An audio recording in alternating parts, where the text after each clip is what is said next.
Welcome to the Irresistible You podcast. This is the place to get a dose of empowerment to create the life you crave and deserve. I'm your host, Amy Beltran, CEO and founder of Irresistible University.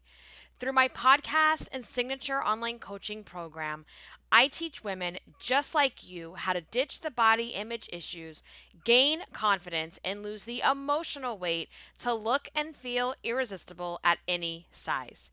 If you like the podcast, you're going to love my group coaching program. If you want to learn more about the program, including the investment cost, what's included, see client testimonials, and to sign up and enroll, please head over to irresistibleicing.com/course. The link is also in the show notes. All right, welcome back, everybody. How are you doing? Thank you for being here. If you're new, hello. If you are not new and you're an OG listener, welcome back. We're going to be getting into it today around, all the things body image and weight because that's what we do here. That is what we do at Irresistible You. And I will tell you, here is what prompted this episode. So, in my scrolling of Instagram, which let's be real, we all do it every day. And recently, through my Instagram scrolling, I was just noticing there is an abundant amount of women who are just constantly body shaming themselves. So, seeing some of these women that are just going on stories or going on their post and talking about how they need to lose weight, how they need to get it together, how they need to get rid of the mom pooch, how they need to get rid of their mom gut, how they need to stop drinking wine, how they need to stop eating chocolate, how they need to stop. Like, there's just this, and I have said this for a very long time, that there is an absolute epidemic among women when it comes to bad body image and when it comes to body shaming. And nobody does it better than ourselves, right? No one does a better job of body shaming than we do for ourselves. But it just struck me the other day because it didn't seem like it was. As I was scrolling, there was at least 4 different women in my scroll session, okay, that were body shaming themselves. And the irony of it all is when I look at these people, I'm thinking, so here's my first gut reaction. My first gut reaction to every single one of these was, you don't have the right to complain. What are you complaining about? For example, one of them, she had a baby right around the same time as I did with Javi last year. And she's just constantly talking about bouncing back and getting her body back. And she's working out twice a day and blah, blah, blah. And then is still saying that she doesn't have her body back. And I am sitting there in my deflated postpartum body. I'm trying to be very nice to myself right now. And I'm just thinking, what the fuck are you talking about? I look at her and I'm thinking, where on your body are you complaining about? Because there is literally no extra fat. There is nothing, like, her body is perfectly shaped. I just look at it, I'm like, what are you complaining about? I'm just saying that this is my first reaction to these things. And then on another one, it's someone else who is a mom who had a baby a couple years ago. And she's like, look at my love handles. And I'm thinking, where? Like, literally, there are no love handles on this girl. So then she does the thing that just makes me want to punch the window, where she, like, purposely hunches over to show how fat she is. And I can just feel my anger bubbling to the surface as I'm thinking, what is wrong with you people? You are not fat. You do not have a mom gut. You do not have love handles. You do not have anything wrong with your body. But all they do is they record story after story with their selfie in the mirror, ripping themselves apart and talking about how they need to get it together and how they need to do better and they need to lose weight and they need to go on a diet. And it's just like, oh my gosh. And just countless others that I saw. And some of these people, I do not know in real life. I just follow them for whatever. And actually, I'm like, why am I following these people? I need to do a social media cleanse. And some people that I have seen recently, I actually do know in real life. And like I said, my first gut reaction is to say, what the hell is wrong with you? You don't have the right to complain, right? And then I let my logic brain kick in because our thoughts that we have are not always the truth and they don't have to be the end all be all. We get to decide that. And I'm thinking, okay, Amy, you teach women about body image, you help them get confident, you help them lose emotional weight. I don't think you have the right to judge someone, even though when you look at them, you're thinking, I wish I looked like that. Like, that's why I named this episode what I named it, because it's like, my dream body is their nightmare, right? So I'm thinking, okay, you know what? I'm going to look at this with a little bit more empathy and to say, okay, something is clearly going wrong in our culture and our society if these women who have to literally hunch themselves over to show how relatable they are think that their bodies are horrible and disgusting. There is something really wrong here. And this is not some revelation that I just had. I have known this for a long time, but it just became more apparent to me recently because, like I said, it was just this one day of like, is this like rip yourself apart day? What is going on here? And there is clearly a problem when you can look at someone and see nothing wrong with them, but yet the person sees everything wrong with themselves and has to make it a public statement. And there's a whole host of reasons why someone that looks traditionally thin or looks traditionally not overweight would do that in a public setting. There are reasons for that, and it's a cry for help, and it's actually really sad. And so that's how I had to look at it. It's like, you know what? There is something so deeply embedded and wrong here, and we need to talk about it. Because when you have lived your life as the fat girl, when you have always been the overweight one, the fat friend, the whatever you want to call that, okay? When you have had that as your life experience, sometimes it is really hard to empathize with someone who has the body that you wish you had, who has never experienced what it feels like to be fat. In their head, they might think they look fat. In their head, they think they might have love handles, but they have never had to walk through life with the experience of being fat. And what I mean by that is they have never gone in the room and done the fat scan. They have never sat with so much anxiety in line at a ride at an amusement park wondering, oh my God, am I going to fit? They have never walked into a restaurant and made sure that the chairs looked appropriate. They don't even have a concept of what that feels like. So yes, my first gut reaction when I see people like that is to just be so angry, but then I have to take a step back and say, okay, listen, there's something really, really wrong here. And it was a good reminder for me because, when I originally started Irresistible You, which started out as just this little blog many, many years ago, but my vision and my heart and everything about this company and this brand has never changed. That has always been solid. But when I started this brand, I came into it with my experience. I came into it with my experience being the fat girl, being the overweight friend. And I don't know any other way to be because I haven't walked in anyone else's shoes. But what I quickly learned and I found out from, putting my work out there and getting feedback and working with women and having clients, what I have found is that poor body image doesn't really discriminate against your size.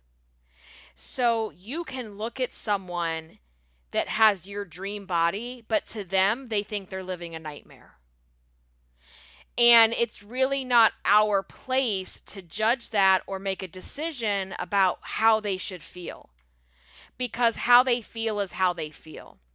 And what it tells me is we just have to do a much better job, and we have a lot of work to do in terms of building women up, and it starts with little girls, right? It starts with little girls.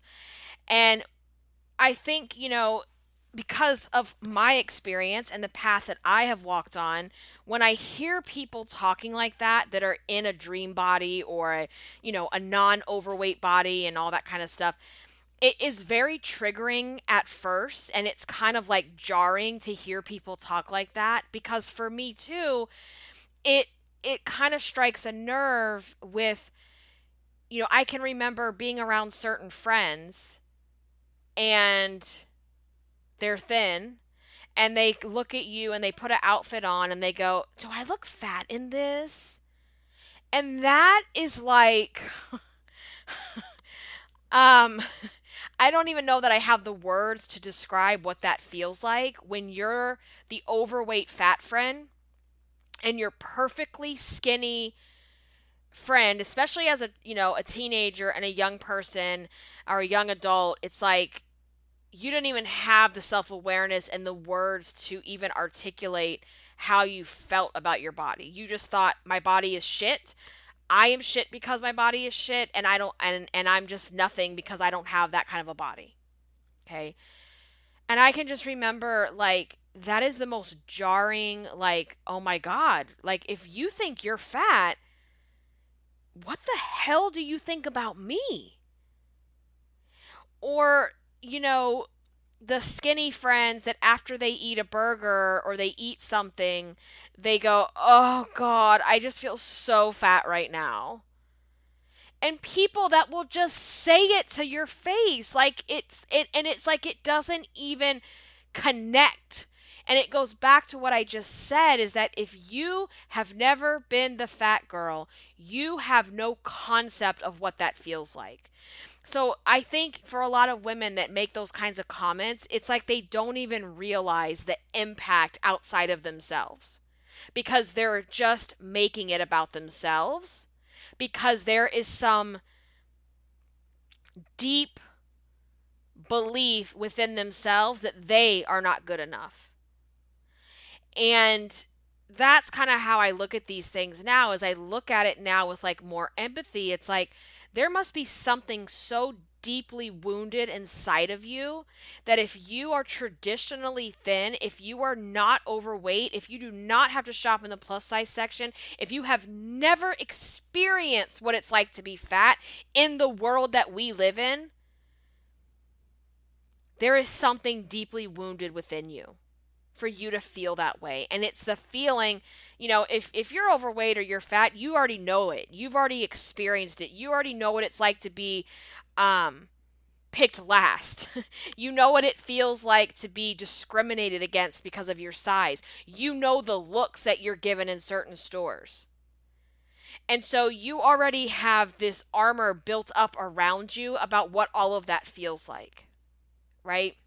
And it's very frustrating, even with the empathy, even with looking at this like, wow, there's something really wrong going on here. You never know who's looking at your body and going, I wish I could look like her. And I never even considered that for myself. I've never considered that for myself. And so I've had people that know me in real life that have listened to this podcast and said, I never knew you felt that way. I never knew you felt that way because I thought you were beautiful. I thought your body was so curvy and beautiful. And I wish that I had curves like that when I was younger. And I have never in my life felt like anyone was jealous of my body. I have never in my life felt like, wow, someone else's goal is my nightmare.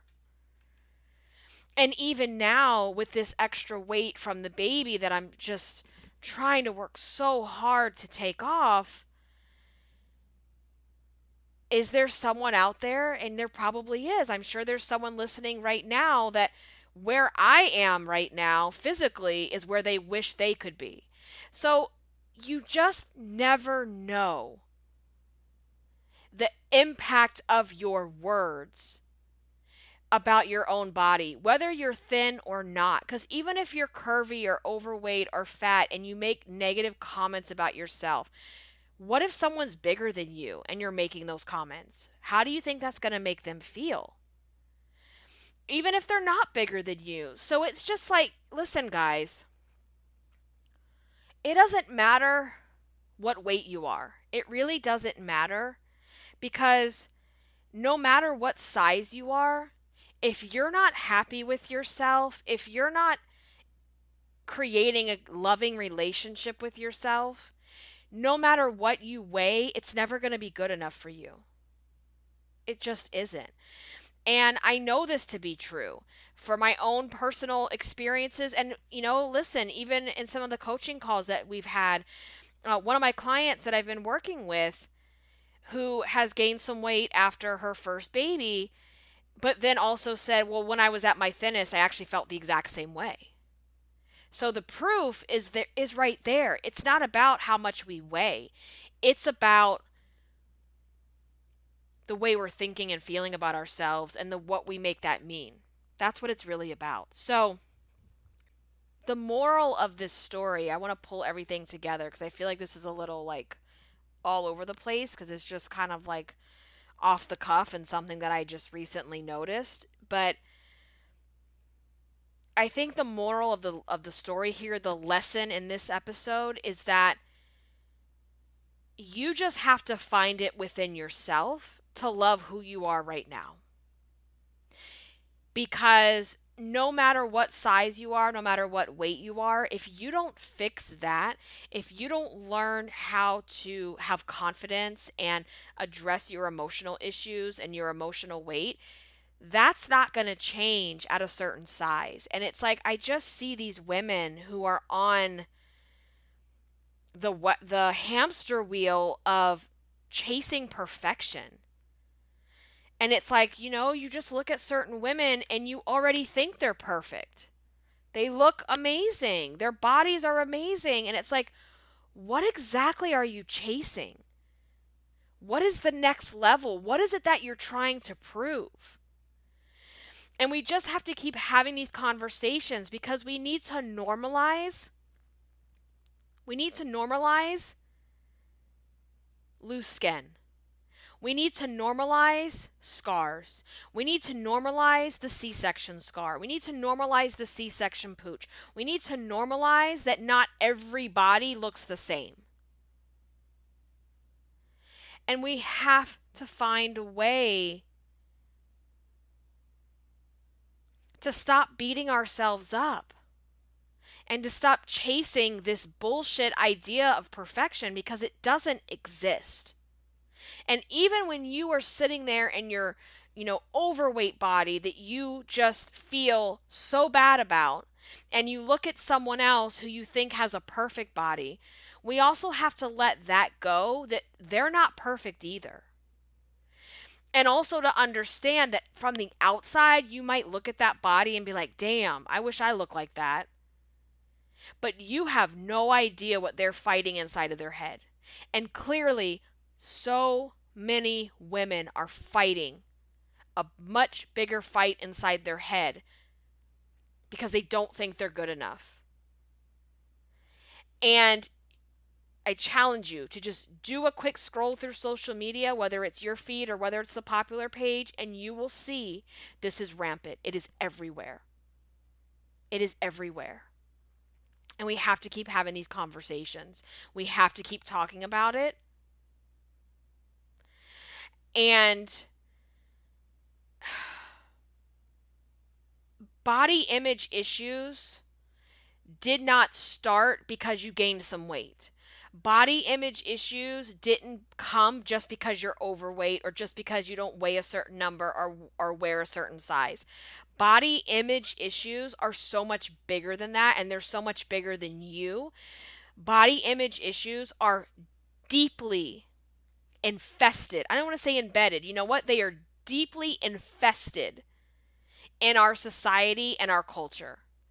It's an infestation in what we say, in what we don't say, in the messaging, and the words. And this is what I'm always telling you guys about the way you think about yourself or the rules you've created for yourself because of how you think. It is so deeply embedded in the culture that you don't even realize that you do it.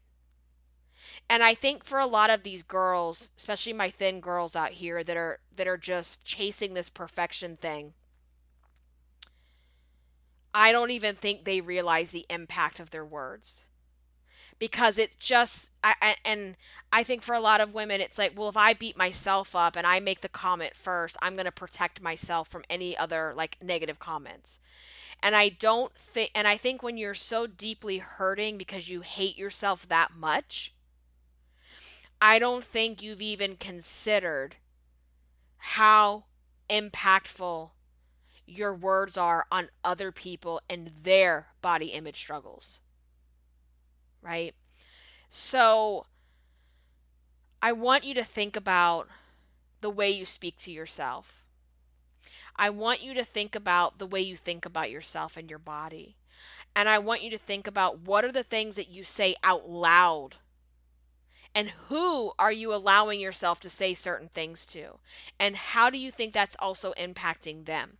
And for those of you that are mothers, you better really listen up here. Because it is absolutely unacceptable to continue beating yourself up in front of your kids, especially those of you with children and those of you with daughters in particular. And you know what? It matters for boys too, but it matters even more for girls. It matters even more for girls. And I used to think, so when I found out I was having a boy this time around, I thought, because with Kat, when I found out I was pregnant with a girl, I thought, oh my gosh, like the work that I do in the world, like is going to have an even bigger impact now. Like this brings it all full circle and the body image work and all this kind of stuff. And then when I found out I was having a boy, I had this thought that I'm not going to be able to impact him with my work. I really had that belief at first. And the more I started thinking about it, I'm like, that's just not true. That is definitely not true. Because here's the thing is like, I thought back to all of my experiences as a kid of being bullied, and I was bullied hard. Of all the people that made fun of me for my weight, all of the bullying that happened to me at school and on the school bus. Well, guess who used to do the bullying? It was never girls. Girls are the conniving people that do it behind your back when you walk away. The boys are the ones that were doing it. The boys were the ones that were so obsessed about me and my body, so obsessed to the point they have to make it part of their daily agenda to say something about me and to call me out because of what I look like. That is all, for me in my experience, that was all done by boys and men. Okay? Well, as young boys in elementary, middle school, where do you think they learned that? They learned it at home. They learned it at home from parents that are probably also bullies. They learned it from what their mom and dad say about other women and their bodies. They might have had a father who was an asshole, who was making nasty comments to their mother about about her body. So I thought, you are so wrong, Amy. You have the ability to impact your son just as much as your daughter. Because that is where all of this begins. It starts at home. And if you are a parent, I will say it again, it is absolutely unacceptable that you continue hating yourself, that you continue putting yourself down. And it is also absolutely unacceptable that you continue putting other people down.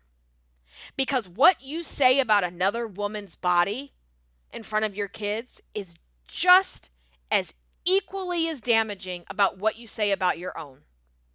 Because that child is going to internalize everything that you said about that other woman. It's just like you standing in the dressing room with your skinny friend that goes, "Does this make me look fat?" Because now you're thinking, "Fat? Holy shit, what do you think I am? You must think I'm like morbidly obese over here."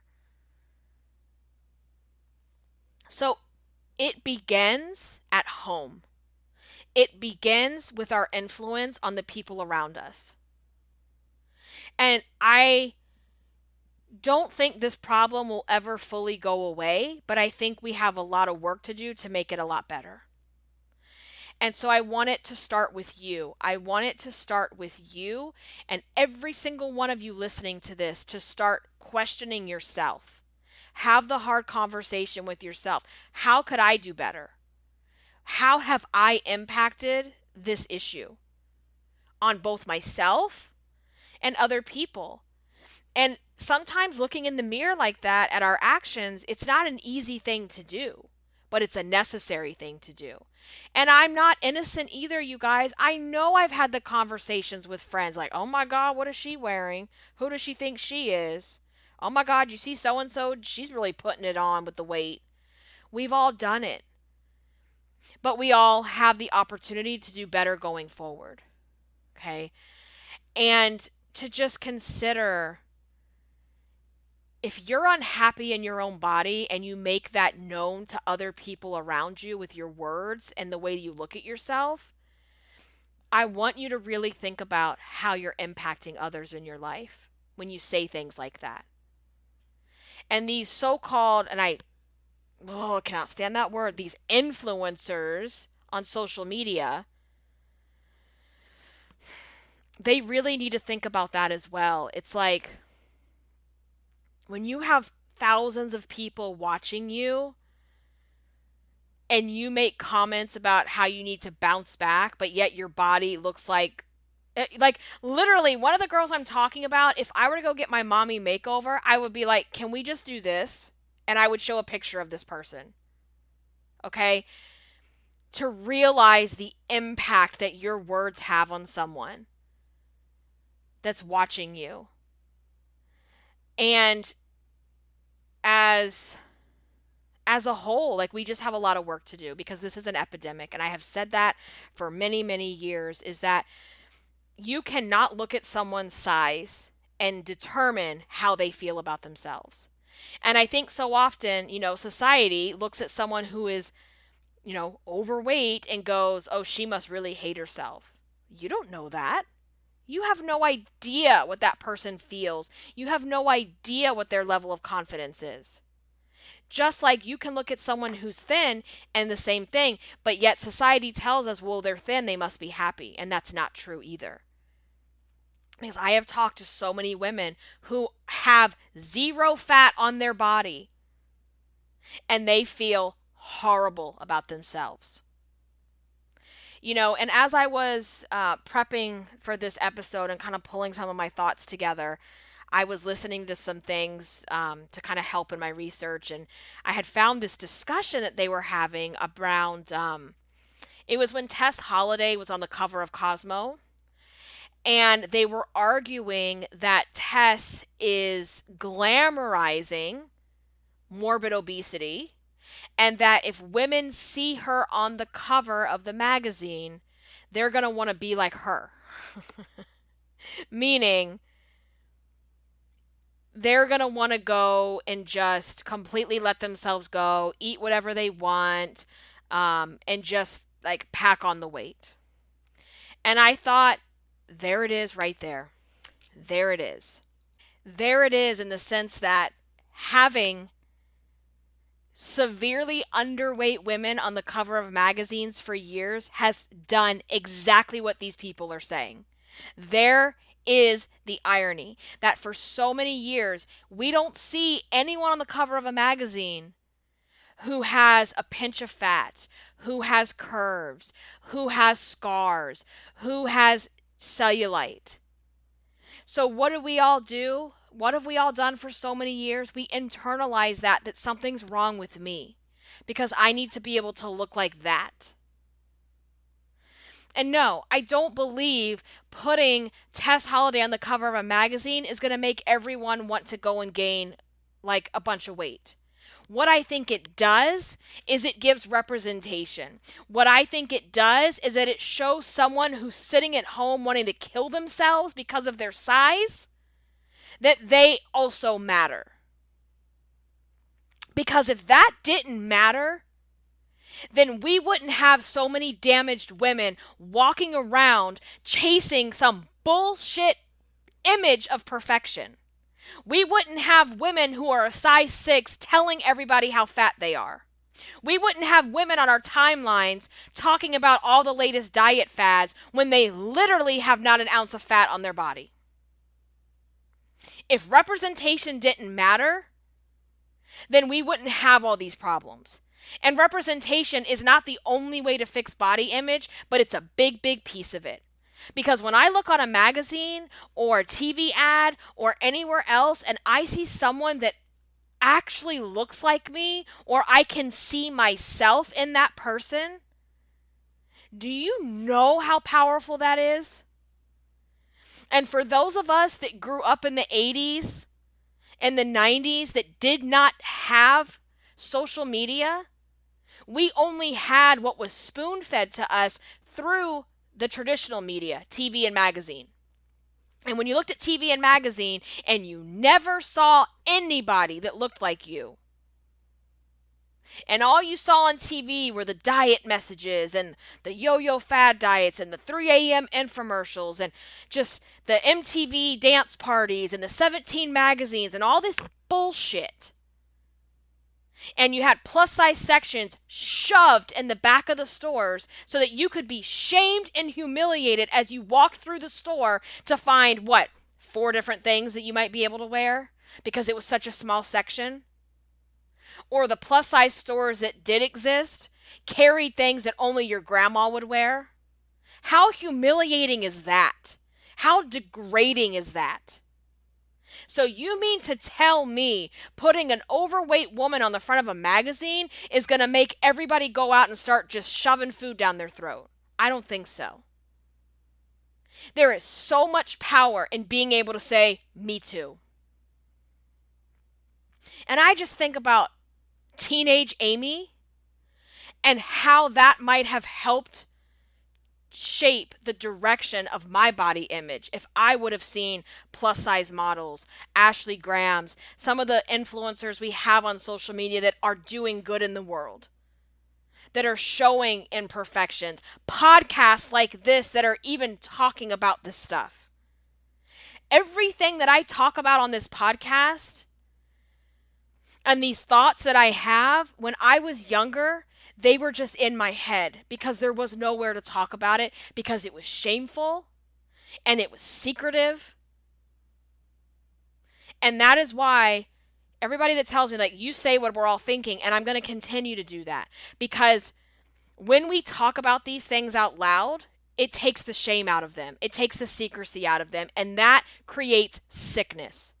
Shame and secrecy create sickness. And we're going to talk about it. We're going to put it on the table. And we're going to make it known.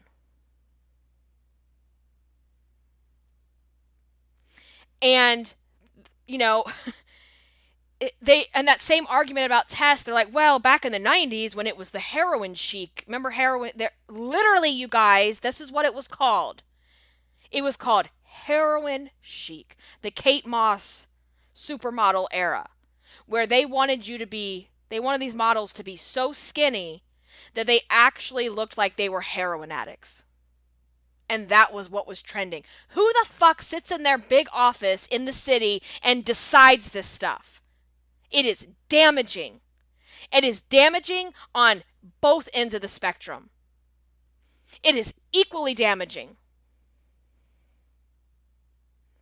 So, I love that we are in a time where we're having the conversations, we're seeing diversity, we're seeing different types of people because it is needed. And I look already, my daughter who is 4, and I can already see the difference with her, where she doesn't even flinch. Like she's at an age right now where she really notices people's differences, and she notices it not in a degrading way, but as a factual way. Like, why does that person look different? Or how come their skin looks like this? And I'm like, because everybody just looks different and it's okay. She's like, okay, and just moves on with her life. No big deal. Um, we have to have these conversations in our homes. We have to talk about it. And let me be very clear. You can talk about confidence and body image and positivity all day long with your children. It doesn't mean shit if you then walk into your bedroom in front of your mirror and suck your stomach in and pull your love handles up and do all the, modeling in front of the mirror about how you would look if you were skinny. It does nothing if you go in that mirror and rip yourself apart with your eyes when you have little eyes that are watching you. And it also, anything you preach about body image and positivity and confidence, it goes out the window when then you talk about, oh my God, girl, did you see so-and-so? She's putting on the pounds. Oh my God, did you see so-and-so? Why would she wear that dress? Oh my God, did you see her legs? You have work to do. If that's you, you got work to do. If you're skinny and thin and you're listening to this, and you sit around in front of women and your kids and other girls and go, do I look fat in this? You got work to do. It's time for you to look in the mirror. Not because of how you look. It's time for you to do some work on yourself. Some mental, emotional work. If you're the look you up and down friend, if you're the look you up and down woman, you got work to do. We all have work to do. And it starts with us. It starts with how we think and speak about ourselves. Period. Period. Because again, this problem, it is deep. It goes deep. It is embedded in our culture and our society. So that's all I got to say. That's all I got to say today. I get really fired up. This is what I'm passionate about. And we will not keep these things in secret. We will talk about them. We will call it out, and we will have these conversations. So, okay, guys, what I want you to do from here is I want you to take a deeper look at yourself. How are you showing up? How are you talking to yourself? How are you talking about other people's bodies? And to also know that no matter what size you are, fat, skinny, and in between,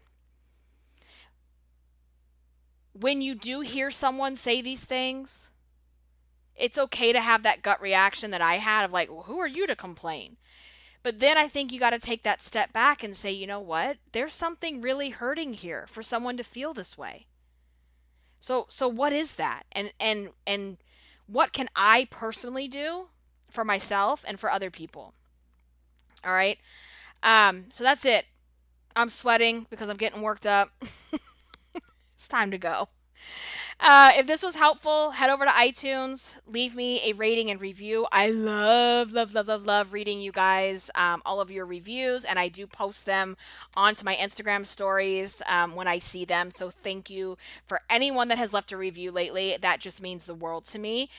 Please make sure you join the free Facebook group where we will talk about these things in even more detail. It's also where I periodically go live as well and have a deeper discussion around these topics. And if you're ready to put in the work, if you're ready to lose the emotional weight, to fix all of these thoughts that you have about yourself, then it's time for you to join my private coaching program, my group coaching program. So you can head over to irresistibleicing.com/course. Everything is there. If you have questions outside of that, you can DM me on Instagram. I am at Irresistible Icing. I hope you guys have the most amazing week. Until the next one, stay irresistible. Bye, guys.